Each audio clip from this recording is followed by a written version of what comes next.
Hello everyone, welcome back to my channel Ravi Sir Physics. Today we discuss class 11 chapter first physical world. प्यारे बच्चों सभी को नमस्कार। आज हम लोग फिजिक्स का सिलेबस स्टार्ट करने वाले हैं। इससे पहले हम लोगों ने फिजिक्स होती क्या है, फिजिक्स को पढ़ने के लिए कौन सी प्रॉब्लम क्रिएट होती हैं, फिजिक्स को पढ़ने के लिए कौन से मैथमेटिक्स की नेसेसरी है, फिजिक्स को पढ़ने के लिए कौन से फॉर्मूलों की ज़रूरत है, कौन सी टेक्निक की ज़रूरत है, उन सब को डिस्कस कर चुके हैं। जो बच्चे इस वीडियो को पहली बार देख रहे हैं वो इससे पहले के वीडियो देख लें ताकि आपको ये समझ में आ सके कि फिजिक्स को पढ़ने के लिए क्या क्या रिक्वायरमेंट होती है। अब हम बात करते हैं अपने चैप्टर की, फिजिकल वर्ल्ड, जो क्लास 11th का चैप्टर फर्स्ट है। प्यारे बच्चों हम आपको बता दें कि ये फिजिकल वर्ल्ड जो चैप्टर है इससे ना तो क्वेश्चन 11th क्लास की एग्ज़ाम में पूछे जाते हैं, ना ही क्वेश्चन आईआईटी की एग्ज़ाम में पूछे जाते हैं, ना ही क्वेश्चन इसके नीट के एग्ज़ाम में पूछे जाते हैं। नीट का मतलब है मेडिकल के एग्ज़ाम में। इसके अलावा जहाँ भी फिजिक्स आता है वहाँ पर इसके क्वेश्चन नहीं पूछे जाते हैं। लेकिन इस चैप्टर को इसलिए पढ़ना ज़रूरी है कि इस चैप्टर को पढ़ने से हमें फिजिक्स में इंटरेस्ट डेवलप हो जाता है और फिजिक्स पढ़ने में बहुत ही मज़ा आने लगता है। इसकी वजह से ये चैप्टर हमारे सिलेबस में शामिल किया गया है। तो इस चैप्टर को हम पढ़ना शुरू करते हैं। छोटा सा चैप्टर है, बहुत कम टॉपिक इसमें शामिल है सिलेबस में। इससे पहले मैंने क्लास 11th के सिलेबस को भी डिस्कस कर चुके हैं, तो आप वहाँ जो बच्चा इस वीडियो को पहली बार देख रहा है तो वो सिलेबस वाले वीडियो को देख ले, जिससे आपको ये पता चल जाए कि क्लास 11th में फिजिक्स में कितने चैप्टर हैं और उस हर चैप्टर में हमारा सिलेबस जो है उसके टॉपिक कितने कितने दिए गए हैं और उनके नाम क्या हैं। तो यहाँ पर हम स्टार्ट करते हैं फिजिकल वर्ल्ड। और फिजिकल वर्ल्ड को पढ़ने के लिए सबसे पहला मेरा क्वेश्चन जो बनता है इस चैप्टर में वो व्हाट इज फिजिक्स।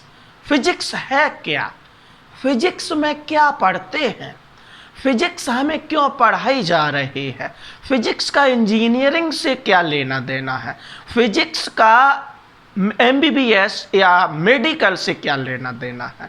इन सभी क्वेश्चन के जवाब इस चैप्टर में मिलने वाले हैं।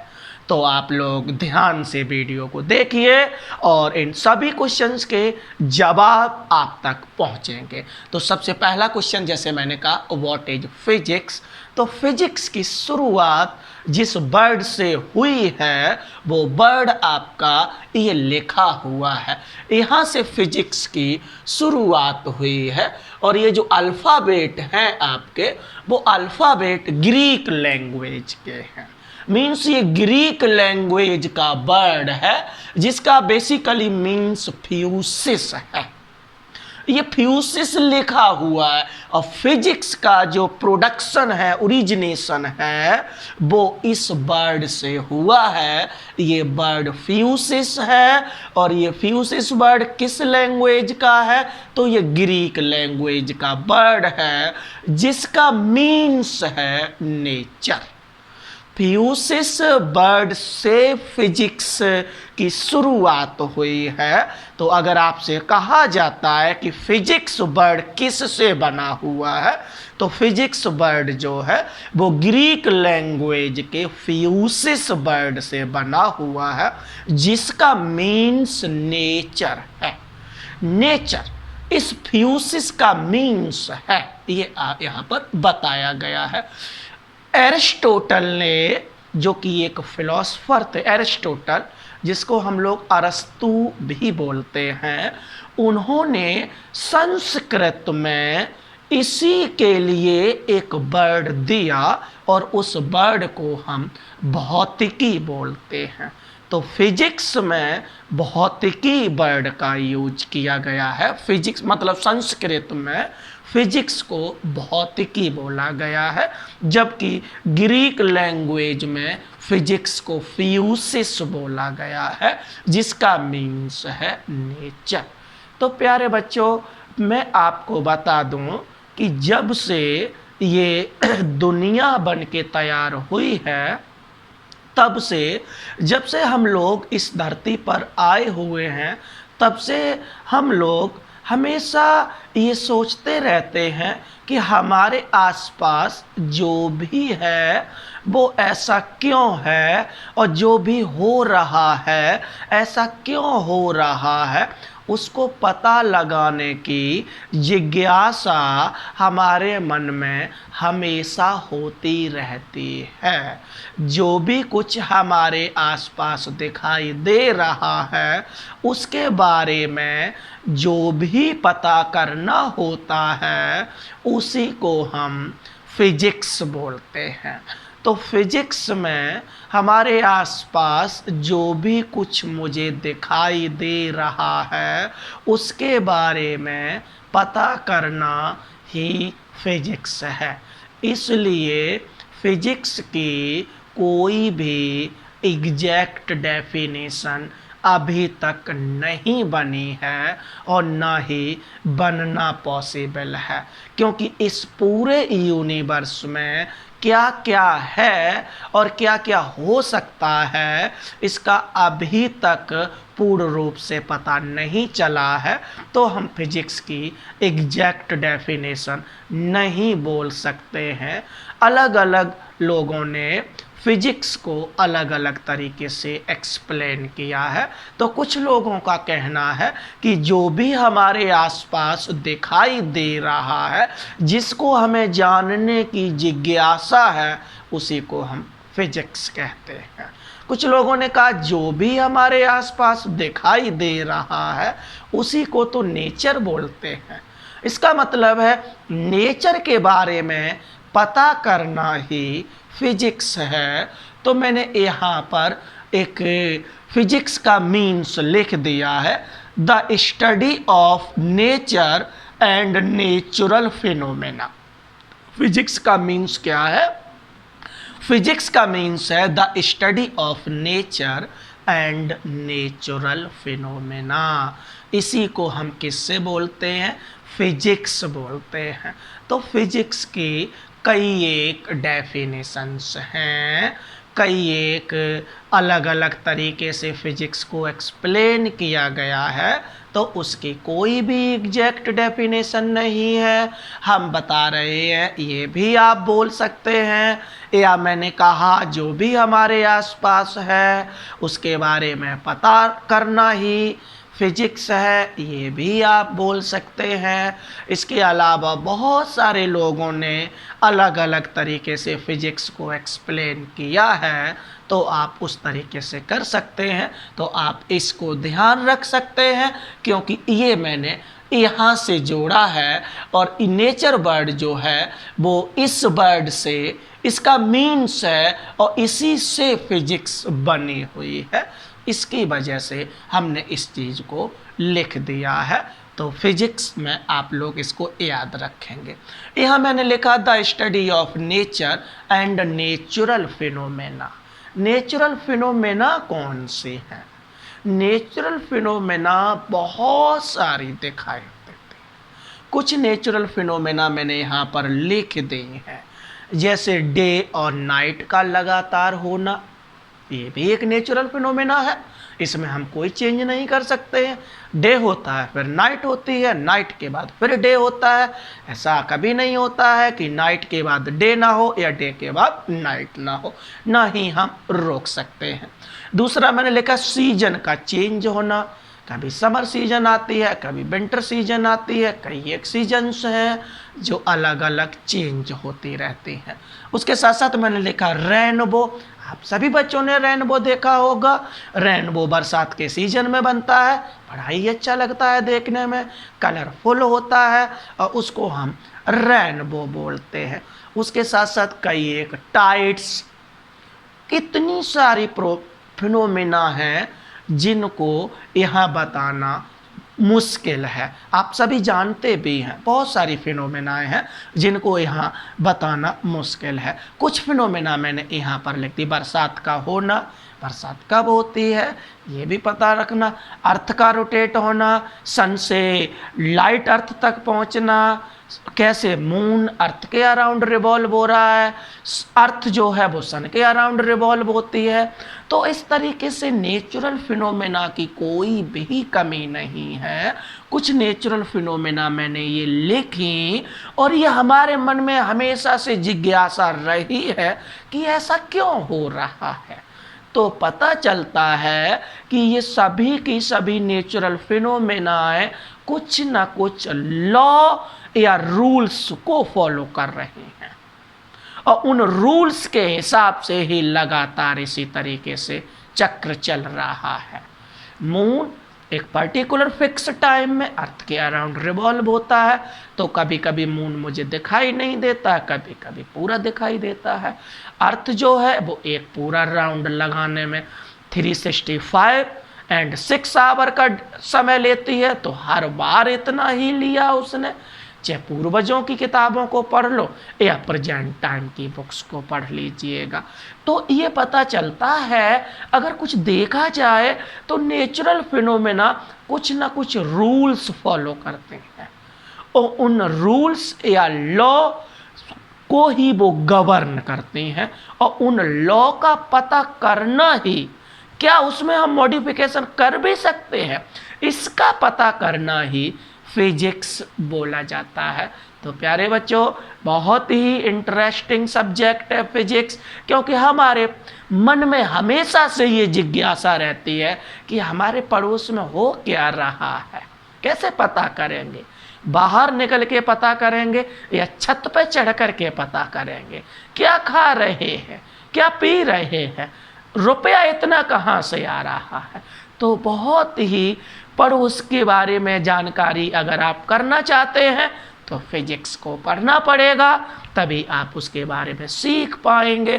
तो बहुत ही इंटरेस्टिंग सब्जेक्ट है, कहने के लिए तो बहुत कुछ है इसमें बोलने के लिए, लेकिन जितना ज़रूरी है उसी तरीके से हम बोलते चलेंगे और आगे बढ़ते चलेंगे। आगे यहाँ मैंने 2 वर्ड लिखे हुए हैं, यूनिफिकेशन एंड रिडक्शनिज्म लिखा हुआ है। तो फिजिक्स को पढ़ने के लिए ये दोनों वर्ड का बहुत ही इम्पोर्टेंस है, इसका बहुत ही यूज हुआ है इन दोनों ही वर्ड का। तो इनका मीन्स आपको पता होना चाहिए, लर्न नहीं करना है, केवल समझना है कि इसका मीन्स क्या है। तो मैंने अभी कहा कि नेचर में जो नेचुरल फिनोमेना है वो कुछ ना कुछ लॉ हैं उनको फॉलो करते हैं और उन्हीं लॉ के हिसाब से वो अपना पूरा शेड्यूल बनाए हुए हैं और उन लॉ का पता करना ही हमारा काम है। हमारा काम का मतलब फिजिक्स का काम है।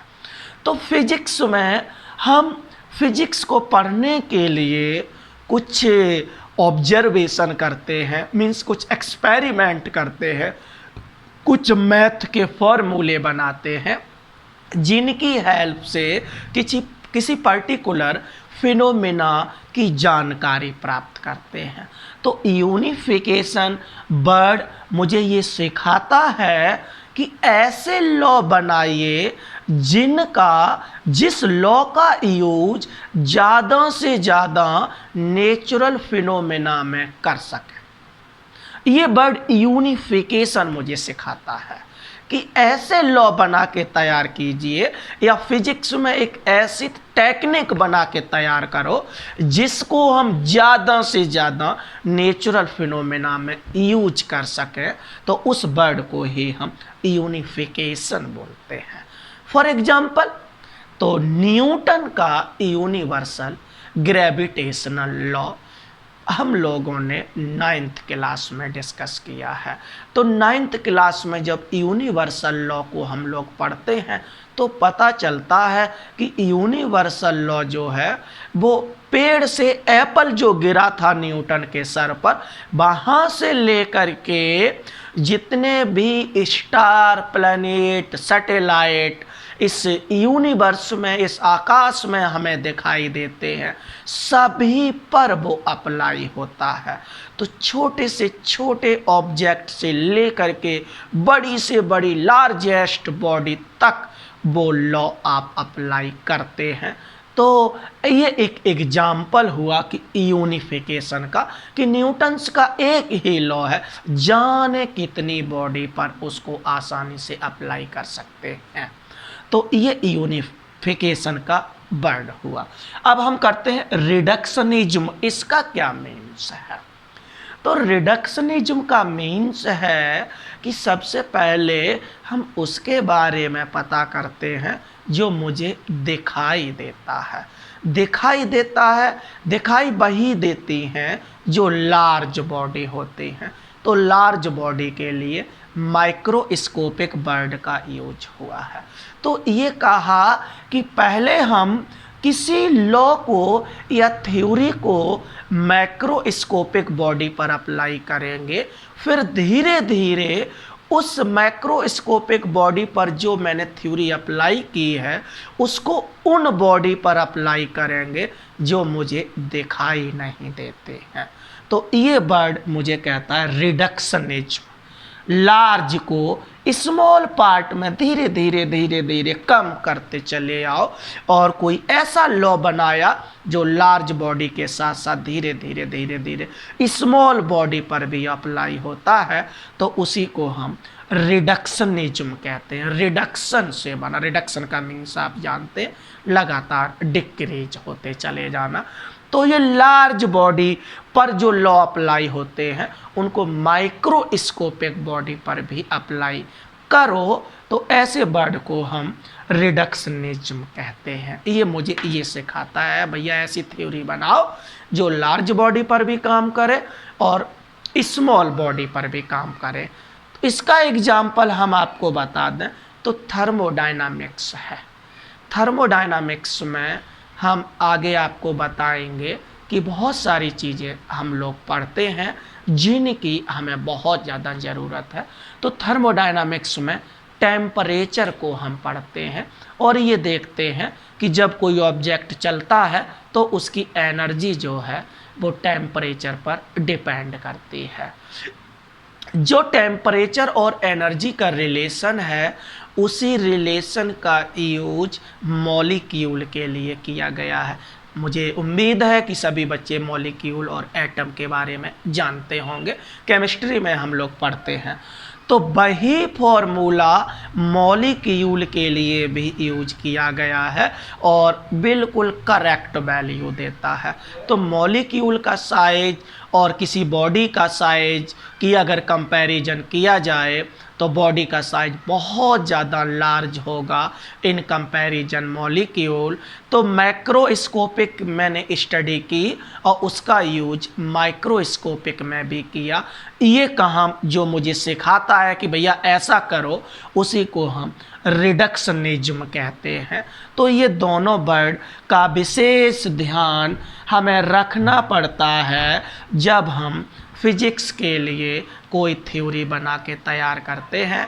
मीन्स नेचुरल फिनोमेना कोई भी हो उसके बारे में जब हम जांच पड़ताल शुरू करते हैं और थ्योरी जो बनाते हैं, कोई लॉ बनाते हैं, तो इन वर्ड का भी ध्यान रखते हैं। तो ये कुछ आप लोगों के लिए है। आगे बढ़ते हैं और हम लोग देखते हैं अगला topic, physics scope and excitement. ये हमारा नेक्स्ट टॉपिक है, फिजिक्स स्कोप एंड एक्साइटमेंट। यहाँ थोड़ा सा ये ब्लर आ रहा होगा, ये एंड लिखा हुआ है, एंड एक्साइटमेंट। इसका मीन्स क्या है इस टॉपिक का? तो प्यारे बच्चों हम आपको बता दें कि इसमें लिखने के लिए बहुत कुछ नहीं है। आपको ध्यान से इस वीडियो को सुनना है और सुन करके उसको समझना है। ये काम इस चैप्टर में करना है। और अगर फिर भी आप लिखना चाहते हैं तो जो भी हम बोल रहे हैं उसको आप नोट कर लें। तो इस टॉपिक का मीन्स क्या है? तो ये हमें ये बता रहा है कि फिजिक्स का कार्य क्षेत्र कितना है, कहाँ तक इसका कार्य है और इसको कार्य को करने में हमें क्या एक्साइटमेंट होगा। ये इसका मीन्स है।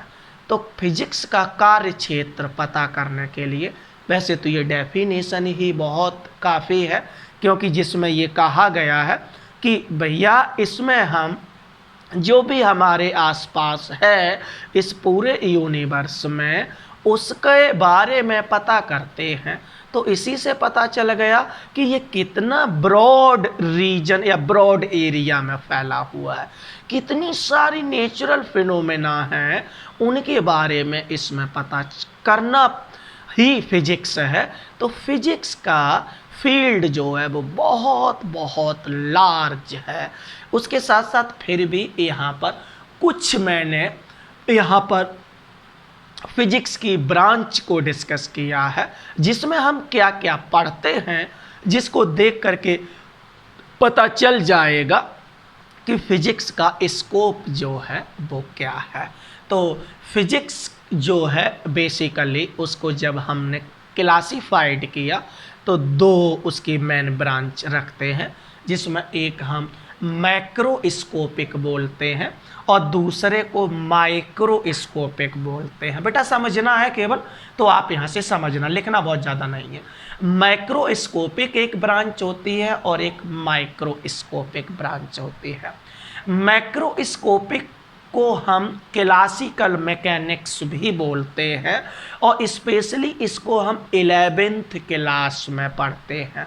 तो ये जो फिजिक्स का ब्रांच मैक्रोस्कोपिक है और इसमें जो भी कुछ पढ़ना है वही मोस्टली मेरा सिलेबस 11th क्लास का होता है, ये ध्यान रखना है। और माइक्रोस्कोपिक में जो भी कुछ हम पढ़ते हैं वो 12th क्लास में शामिल किया गया है।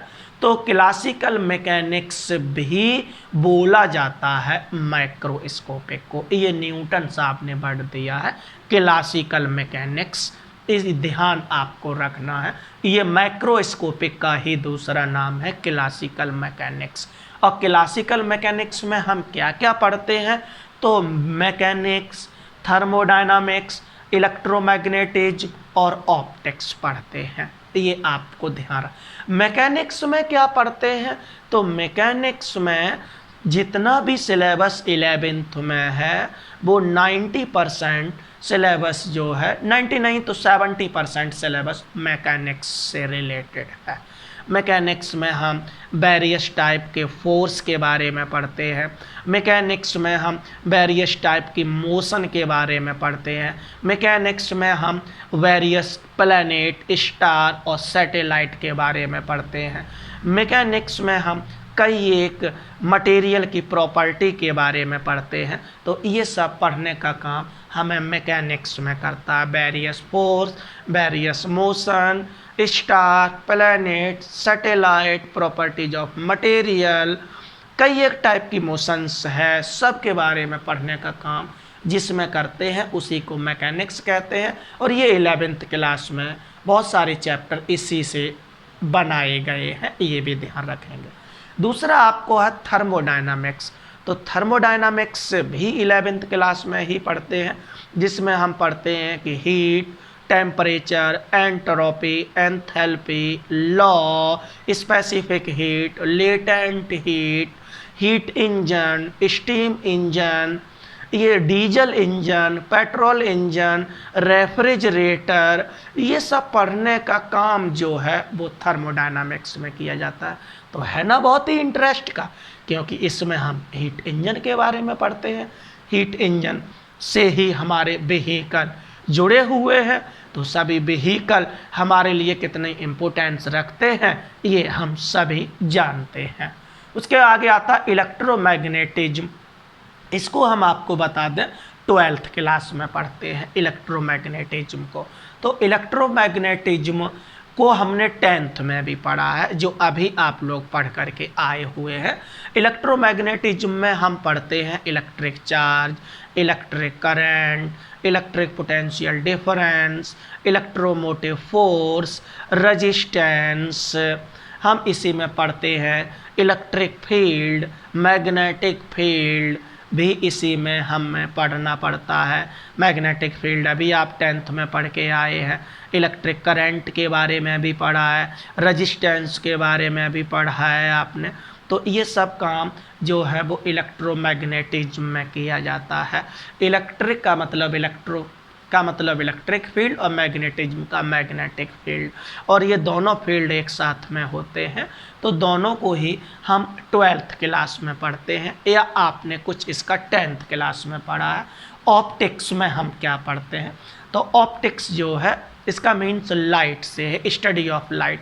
और स्टडी ऑफ लाइट अभी आपने 10th में पढ़ा है, लाइट के नाम से चैप्टर हैं जिनमें हम लेंस के बारे में पढ़ते हैं, लेंस से बनने वाले इंस्ट्रूमेंट के बारे में पढ़ते हैं, जैसे कि microscope, microscope, simple microscope, compound microscope, telescope, astronomical telescope, reflecting type telescope, various lens, convex lens, concave lens, various mirror, concave mirror, plane mirror, convex mirror. तो ये सब जो भी जानकारी है वो हम ऑप्टिक्स में पढ़ने का काम करते हैं। रिफ्लेक्शन, रिफ्रैक्शन, इंटरफेरेंस, पोलराइजेशन, तो बहुत कुछ इसमें पढ़ते हैं। ये हम आपको बता दें, ये सिलेबस कभी 11th में शामिल कर लेते हैं, कभी 12th में कर लेते हैं। इस बार ये 11th में नहीं है, इस बार ये 12th में है, ये आप ध्यान रखेंगे। तो ये कुछ मैंने यहाँ पर ब्रांच लिखी थी जो किसकी थी, क्लासिकल मैकेनिक्स की थी। उसके साथ साथ मैंने बताया कि किस में क्या पढ़ना है। जो भी मैंने बताया ये आपका सिलेबस है, 11th और 12th का मिलाकर के सिलेबस है जिसको हमें फिजिक्स में पढ़ना है। अब हम बात करते हैं माइक्रोस्कोपिक की। माइक्रोस्कोपिक को हम क्वांटम मैकेनिक्स भी कहते हैं और इसी को मॉडर्न फिजिक्स भी कहते हैं। मॉडर्न फिजिक्स को हम स्पेशली 12th क्लास में पढ़ते हैं, इसमें 11th में नहीं पढ़ते हैं, इसको 12th क्लास में पढ़ते हैं। तो मैंने आपको बताया माइक्रोस्कोपिक को ही क्वांटम मैकेनिक्स बोला जाता है या इसी को मॉडर्न फिजिक्स बोलते हैं। तो आप चाहो तो इसके ब्रैकेट में लिख लेना, इसको हम मॉडर्न फिजिक्स के नाम से भी जानते हैं। इसमें हम क्या स्टडी करते हैं, तो इसमें हम एटम के बारे में सीखते हैं, न्यूक्लियस के बारे में सीखते हैं, और बहुत सारे पार्टिकल हैं जैसे कि फोटॉन्स है उसके बारे में सीखते हैं। एटम या न्यूक्लियस को आप लोगों ने केमिस्ट्री में पढ़ा है, उनके बारे में बहुत सारी डिटेल में जानकारी का पता करना ही क्वांटम मैकेनिक्स या मॉडर्न फिजिक्स बोला जाता है। तो ये आप देख रहे हैं मैं बहुत कुछ लगातार बोल रहा हूँ, और ये सब किस में पढ़ना है, फिजिक्स में पढ़ना है। तो इससे ये पता चल रहा है कि वास्तव में ही फिजिक्स का स्कोप जो है वो बहुत बहुत वास्ट है, बहुत लार्ज है। इसके साथ साथ कुछ यहाँ पर ये न्यूमेरिकल ऑब्जर्वेशंस लिए गए हैं, इनसे भी आपको पता चल रहा होगा कि फिजिक्स का स्कोप कितना वास्ट है। तो हम मास की बात करें जो हमारे यूनिवर्स में अवेलेबल है, जिनको हम ऑब्जर्व कर चुके हैं, तो mass of electron approximate 10⁻³ kilogram होता है, और मास ऑफ यूनिवर्स जो है वो 10⁻55 किलोग्राम होता है। देख लीजिएगा रेंज, हाँ अगर आप रेंज की कंपैरिजन करेंगे तो कितना लार्ज रेंज है। तो यहाँ से पता चल रहा है कि फिजिक्स का स्कोप जो है, कार्य क्षेत्र है, वो कितना बड़ा हो सकता है। लेंथ के केस में 10⁻⁻14 या 15 भी अप्रोक्सीमेट होता है, और ये साइज ऑफ न्यूक्लियस है,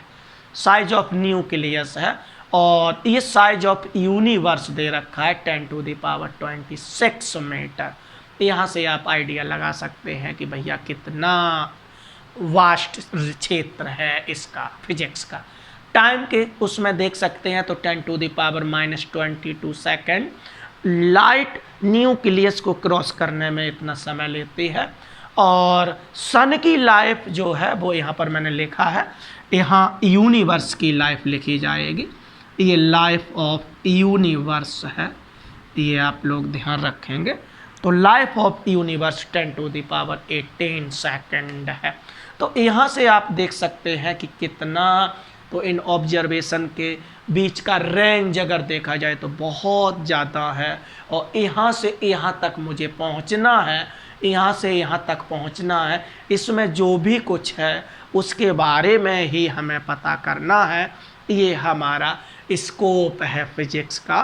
तो यहाँ से ये पता चला है कि फिजिक्स का स्कोप जो है वो बहुत ही लार्ज है। उसके साथ साथ एक वर्ड जुड़ा हुआ एक्साइटमेंट। एक्साइटमेंट तो जब हम इनको पढ़ते हैं तो जैसे मैंने कहा कि थर्मोडायनामिक्स को पढ़ा तभी मैंने हीट इंजन डिस्कवर्ड कर पाया।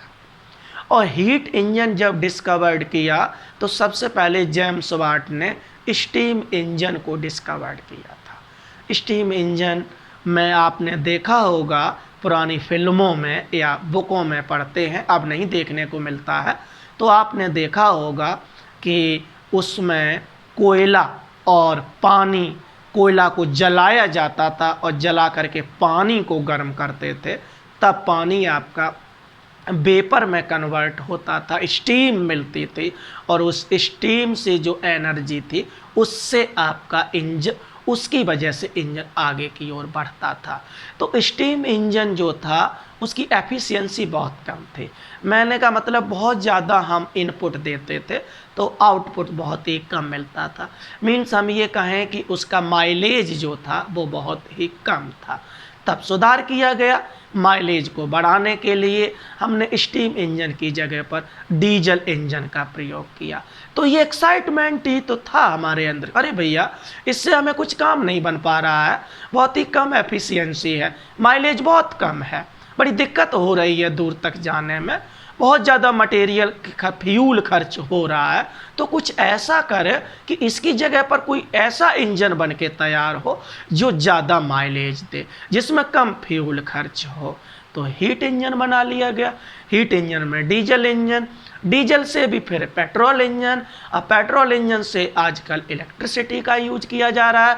तो लगातार ये एक्साइटमेंट मेरे अंदर है कि नहीं, हम अपने फ़ायदा के लिए इसको मॉडिफाई कर रहे हैं। तो ये मेरे एक्साइटमेंट है, उसका ये मीन्स है। तो इस तरीके से आपने यहाँ पर फिजिक्स स्कोप और एक्साइटमेंट को समझा होगा।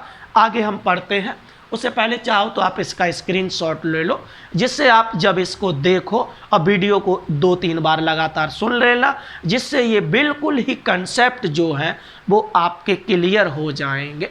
आप इसका स्क्रीनशॉट लेना चाहो तो स्क्रीनशॉट ले लो। फिर हम आगे के टॉपिक जो हैं उनको शुरू करते हैं। आगे अब हम लोग इसी चैप्टर का एक नया टॉपिक देखने वाले हैं। टॉपिक हमारा है physics, technology and society. Physics का टेक्नोलॉजी के साथ और सोसाइटी के साथ जिसमें हम लोग रहते हैं उसी को सोसाइटी बोलते हैं, आपस में क्या रिलेशन है, फिजिक्स ने दिया क्या है। तो हम आपको बता दें, फिजिक्स से एक नई टेक्निक डेवलप होती है या एक नई टेक्निक से एक न्यू फिजिक्स बनती है। फॉर एग्जांपल हम आपको बता दें, हमें one place to another place कैसे हम जाएं, स्कूल से घर पर जल्दी कैसे पहुँचें, पैदल तो जाना ही है लेकिन अगर दूर है तो कैसे पहुँचें कम समय में। तो हम लोगों ने एक इंजन डिस्कवर्ड किया और उससे बना करके मैंने एक गाड़ी बना के तैयार कर ली, जिस पर बैठकर हम आसानी से कम समय में पहुँच जाते हैं। तो ये मुझे किसने सिखाया? फिजिक्स ने। फिजिक्स ने एक नई टेक्नोलॉजी मुझे दे दी और एक गाड़ी बना के तैयार कर दी। तो फिजिक्स ने टेक्नोलॉजी का जन्म दिया। अब हम बात करते हैं कि जैसे टेक्नोलॉजी बनी और एक स्टीम इंजन बन के तैयार हुआ, लेकिन स्टीम इंजन में कमियां थी, एफिशिएंसी कम थी, कहने का मतलब माइलेज कम था। उसको बढ़ाने के लिए मैंने बढ़ाया और बढ़ाने के बाद एक नया इंजन बन गया।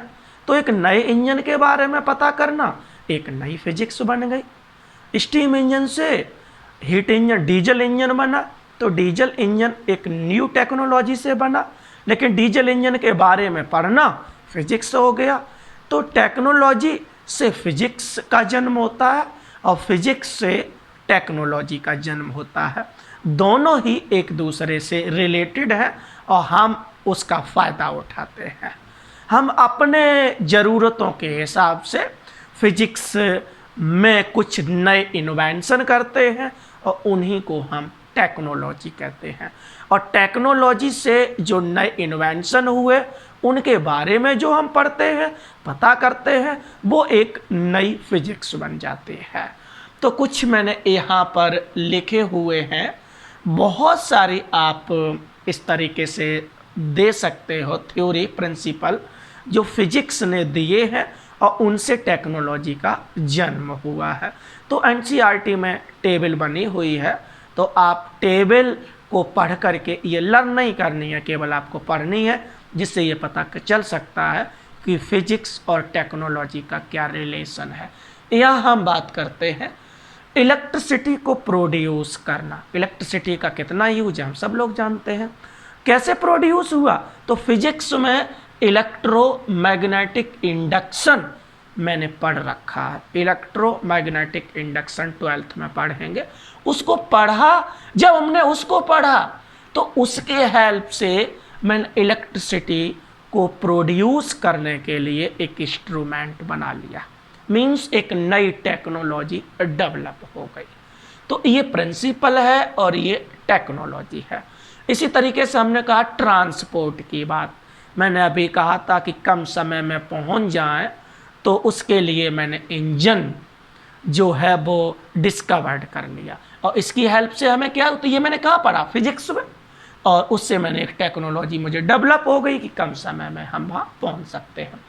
ऐसे ही यहाँ पर लिखा इलेक्ट्रोमैग्नेटिक वेव्स, ये मैंने कहाँ पढ़ी हैं? फिजिक्स में। और इनसे एक टेक्नोलॉजी मैंने डेवलप कर ली जिसका यूज हम कम्युनिकेशन में करते हैं। जैसे अपनी बात को, अपने मैसेज को बहुत कम समय में हम दूसरे जगह पर या दूसरे के पास मोबाइल के द्वारा या टेलीफोन के द्वारा या रेडियो के द्वारा या फैक्स के द्वारा आराम से भेज सकते हैं। और यही हम भी कर रहे हैं। हम अपने घर पर आपके फिजिक्स पढ़ा रहे हैं और आप अपने घर पर बैठ करके फिजिक्स को सीख रहे हैं। तो ये एक टेक्नोलॉजी है जो किसने दी? फिजिक्स ने दी। फिजिक्स को मैंने सीखा, समझने की कोशिश की और एक अपनी रिक्वायरमेंट के हिसाब से एक टेक्नोलॉजी डेवलप हो गई और वो टेक्नोलॉजी का यहाँ यूज हुआ। तो EM का मतलब है इलेक्ट्रोमैग्नेटिक वेव्स। बहुत सारे आप इस तरीके से फिजिक्स के प्रिंसिपल जिनसे टेक्नोलॉजी डेवलप हुई है। तो टेक्नोलॉजी का फिजिक्स के साथ बहुत गहरा रिश्ता है, ये हमें यहाँ से पता चलता है। सोसाइटी में फिजिक्स का क्या रोल है? फिजिक्स से जन्म हुआ टेक्नोलॉजी का, और टेक्नोलॉजी का जन्म हमने तब किया जब हमें उस चीज़ की ज़रूरत थी। और टेक्नोलॉजी का फिजिक्स के साथ बहुत गहरा रिश्ता है और टेक्नोलॉजी का हमारे जीवन के साथ बहुत गहरा रिश्ता है। इसका मतलब हम फिजिक्स से भी जुड़े हुए हैं। सोसाइटी का मतलब किससे? फिजिक्स से है। इसका मतलब फिजिक्स जो है वो हमारे जीवन में बहुत गहरी दोस्ती है, हमारी फिजिक्स के साथ में बहुत गहरा रिश्ता है। ऐसा रिश्ता है कि प्रेजेंट टाइम को अगर देखा जाए तो फिजिक्स के बिना हमारा इस धरती पर रहना, जीना सब मुश्किल हो जाएगा। इतना हम डिपेंड हो चुके हैं फिजिक्स पर। यहाँ कुछ बताई गई हैं टेक्नोलॉजी या फिजिक्स में जो पढ़ा जिन पर हम जुड़े हुए हैं। जैसे the development of telephones, mobiles, इनका जब डेवलपमेंट हुआ और मुझे बहुत आसानी हो गई, घर बैठ कर दूसरों के हाल चाल आराम से ले लेते हैं। रिश्तेदार यार दोस्तों के बारे में हर खबर हमें मिल जाती है। कोई चीज़ मंगानी होती है घर बैठे आ जाती है। तो बहुत सारी फ़ायदा। किसने सब कुछ ये मेरे लिए आसान किया? फिजिक्स ने आसान किया। यहाँ पर एडवांसिस लिखा जाएगा। एडवांसिस हम यहाँ पर लिखने वाले हैं। Advances in electronics. इलेक्ट्रॉनिक्स में जब बहुत ज़्यादा विकास हुआ तो मेरे पास कंप्यूटर आ गए, लैपटॉप आ गया, आईफोन आ गया, कई ये गैजेट्स आ गए जिनका हम बहुत यूज करते हैं, जिनसे हम क्या क्या सीखते हैं सब जानते हैं। सभी बच्चे जानते हैं इस चीज़ को। तो ये भी हमारे लिए दिया किसने? फिजिक्स ने। जो भी एनर्जी हमें मिलती है, चाहे वो पेट्रोल से हो या डीजल से हो या कोयला से हो एक इनकी सबकी जो क्वांटिटी है, मात्रा जो है वो फिक्स है और लगातार वो घट भी रही है जैसे जैसे हम उसका यूज करते चले जा रहे हैं और घट रही है, जिसकी वजह से ये सोचा जा रहा है कि ये बहुत ही गंभीर समस्या हो जाएगी फ्यूचर में, क्योंकि जब ये ख़त्म हो जाएंगे, पेट्रोल है, डीजल है या कोयला है या जो भी है, तो फिर क्या होगा, कैसे हम लोग चलेंगे, एनर्जी कहाँ से मिलेगी। तो उसके लिए एक ऑप्शन ढूंढा जा रहा है। सोलर एनर्जी का यूज करने लगे हैं हम लोग, सन से जो लाइट आती है उसकी इलेक्ट्रिसिटी बनाने लगे हैं। विंड एनर्जी का हम यूज करने लगे, टाइडल एनर्जी का यूज करने लगे। तो ये भी देखो फिजिक्स ने मुझे सिखाया और हम उस पर डिपेंड होते चले जा रहे हैं। तो हमारा फिजिक्स के साथ बहुत ही गहरा रिश्ता है और टेक्नोलॉजी का जन्म जो फिजिक्स से हुआ और टेक्नोलॉजी से न्यू फिजिक्स का भी जन्म होता है। तो ये वर्ड जो है वो बहुत एक दूसरे पर जुड़े हुए हैं। तो आप सभी बहुत ही अच्छी तरीके से फिजिक्स पढ़ो ताकि अपनी जो भी फ्यूचर में होने वाली ज़रूरतों को हम खोज सकें और उनका भरपूर फ़ायदा खुद भी उठाएं और अपने आसपास पड़ोस के लोगों तक पहुंचाएं। तो प्यारे बच्चों, फिजिक्स पढ़ना आपके लिए बहुत ज़रूरी है, तभी ऐसे काम आपके लिए संभव है। आगे हम बात करते हैं नेचुरल फोर्स या नेचुरल या फंडामेंटल फोर्स क्या होते हैं। तो ये कहा गया है कि जैसे मैंने कहा कि जो भी इस यूनिवर्स में दिखाई दे रहा है वो कुछ ना कुछ लॉ को फॉलो कर रहा है। इसका मतलब है उनके बीच में कुछ ना कुछ अट्रैक्शन है, इंटरेक्शन है किसी न किसी तरीके का, चाहे वो डायरेक्ट हो या इनडायरेक्ट हो, उस इंटरेक्शन को ही हम फोर्स बोलते हैं। तो नेचुरल फोर्स जो ऑलरेडी इस यूनिवर्स में लगे हुए हैं, चाहे वो कितनी भी लार्ज बॉडी हो, चाहे लार्ज बॉडी का मतलब स्टार, प्लैनेट, सैटेलाइट, या कितनी भी वेरी स्मॉल साइज की बॉडी हो जैसे कि एटम या न्यूक्लियस, इलेक्ट्रॉन, प्रोटॉन, न्यूट्रॉन, इनमें तो जो भी इंटरेक्शन है उन्हीं को हम नेचुरल फोर्स कहते हैं। ये नेचुरल फोर्स टोटल में 4 हैं अभी तक जो डिस्कवर्ड हुआ। हो सकता है आगे फ्यूचर में कुछ और भी हो जाए, क्योंकि अभी तक हम पूर्ण नहीं हैं, पूरी रिसर्च हमने नहीं कर पाई, हमारे आसपास जिससे पूरे का पता नहीं कर पाया है, इसलिए ये हमारे लिए फिक्स नहीं हो सकता, फ्यूचर में ये चेंज भी हो। कितने फोर्स हैं टोटल में अभी तक डिस्कवर्ड है? 4। Gravitational force, electromagnetic force, strong nuclear force और वीक न्यूक्लियर फोर्स, ये नाम याद रखेंगे। ग्रेविटेशनल फोर्स मास की वजह से होता है, दोनों ऑब्जेक्ट में मास की वजह से जो फोर्स लगा होता है ग्रेविटेशनल फोर्स होता है। और ये न्यूटन ने इसके लिए इसको बताया है और इसके लिए एक फॉर्मूला भी दिया है। ये एक अट्रैक्टिव फोर्स होता है और ये बहुत ही वीक फोर्स होता है, वीकेस्ट फोर्स है इस यूनिवर्स में। चारों में सबसे अफेक्शन जो है वो इसका होता है, सबसे कम इफेक्शन है वो ग्रेविटेशनल फोर्स का है। इसको हम लोग इस 11th क्लास में डिटेल में भी पढ़ेंगे। दूसरा है इलेक्ट्रोमैग्नेटिक फोर्स, जो चार्ज की वजह से लगा होता है और ये कूलाम ने मुझे सिखाया है, इसलिए इसको कूलाम फोर्स भी कहते हैं। ये अट्रैक्टिव फोर्स भी होता है और रिपल्सिव फोर्स भी होता है। ये हम लोग 12th में पढ़ेंगे। स्ट्रॉन्ग न्यूक्लियर फोर्स, ये न्यूक्लियस में प्रोटॉन और न्यूट्रॉन को बांधे रखता है, क्योंकि न्यूट्रॉन जो है वो चार्ज लेस पार्टिकल है और प्रोटॉन पर चार्ज होता है।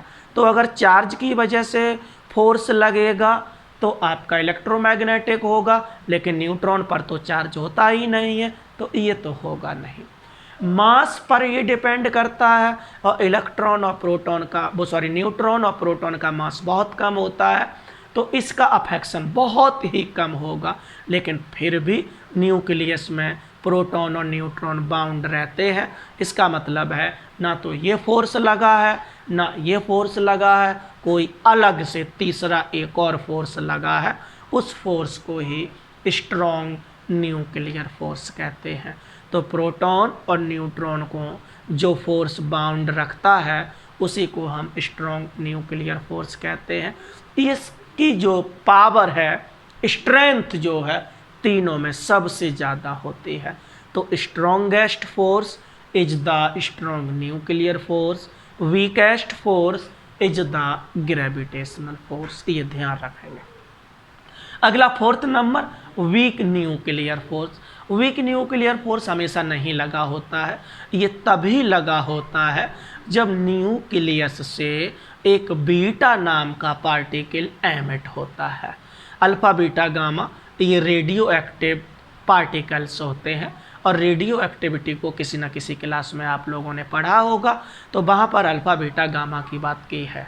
तो बीटा पार्टिकल जब किसी न्यूक्लियस से एमिट होता है तो वहाँ पर एक फोर्स लगा होता है, उस फोर्स को ही हम वीक न्यूक्लियर फोर्स कहते हैं। लेकिन इसकी वैल्यू जो पावर स्ट्रेंथ है जो वो इससे ज़्यादा होती है। तो सबसे कम स्ट्रेंथ इसकी होती है, उससे ज़्यादा इसकी, उससे ज़्यादा इसका, सबसे ज़्यादा स्ट्रेंथ जो है वो इसकी होती है। तो ये जो न्यू सेशन हमारा है 2021 से लेकर 22 तक, उसमें ये टॉपिक नहीं दिया गया है, यहाँ तक ही आपका दिया गया है। तो बहुत ही छोटा था, लेकिन इसने मेरे अंदर इंटरेस्ट जगा दिया कि भैया हमें आसपास का पता करना है तो फिजिक्स पढ़नी पड़ेगी। फिजिक्स में जब सीखेंगे तभी अपनी ज़रूरतों के काम हम कर पाएंगे। मुझे बहुत ज़्यादा ज़रूरत है, बहुत सारी चीज़ें ऐसी हैं जिनमें हमें मॉडिफिकेशन की ज़रूरत है। तो जब हम पुरानी चीज़ों को सीखेंगे तभी तो हम मॉडिफिकेशन कर पाएंगे। तो इसलिए फ़िज़िक्स पढ़ना बहुत ज़रूरी है। एक ज़रूरी बात, ये जो चैप्टर हमने पढ़ा है इसके अगर PDF नोट्स चाहिए तो डिस्क्रिप्शन जो बॉक्स है उसमें मैंने टेलीग्राम का लिंक दे रखा है, उस लिंक पर आप क्लिक करेंगे तो एक ग्रुप जो बनाया है मैंने रवि सर के नाम से, वो आप ओपन हो जाएगा और उसमें इस चैप्टर फर्स्ट के नोट्स आपको मिल जाएंगे। तो धीरे धीरे हम सभी चैप्टरों के नोट्स उसमें अपलोड करेंगे और वो नोट्स आप देख करके अपना घर पर बैठकर नोट्स भी बनाएं, ताकि आपका 11th क्लास का सिलेबस जो है वो कंप्लीट भी हो। अब वीडियो को इसको 2-3 बार ज़रूर देख लें, ताकि आप लोगों का, क्योंकि अभी शुरुआत है 11th क्लास में फ़िज़िक्स की, ताकि आप लोगों को फ़िज़िक्स पढ़ने का इंटरेस्ट जो है वो डेवलप हो सके। और इसका स्कोप आपने देख चुके हैं कि कितना बड़ा स्कोप है। तो प्यारे बच्चों, बहुत सारी संभावनाएं आपके कैरियर से भी जुड़ी हैं। अगर आपको अपना कैरियर उज्जवल बनाना, भविष्य अच्छा करना, फ्यूचर बहुत अच्छा करना है, तो आप फिजिक्स को पढ़ें। बहुत बड़ा कैरियर इसमें आपको मिलेगा, क्योंकि जो अगर किसी की भी जानकारी अगर मुझे अच्छी तरीके से हो जाती है तो डिमांड बहुत ज़्यादा है। तो आज मैंने इस वीडियो के माध्यम से पूरा चैप्टर कंप्लीट किया, उसके साथ साथ मैंने PDF नोट्स के बारे में भी आपको बता दिया है। फिर भी अगर कोई जो भी टॉपिक हैं उनमें अगर आपको कोई प्रॉब्लम हो तो कमेंट बॉक्स में कमेंट ज़रूर करें, जिससे हम आपका आंसर दे सकें। और आप पढ़ना शुरू कर दीजिएगा, नोट्स बनाना भी शुरू कर दीजिएगा। आज के वीडियो में इतना ही रखेंगे। Very very thank you for watching my video.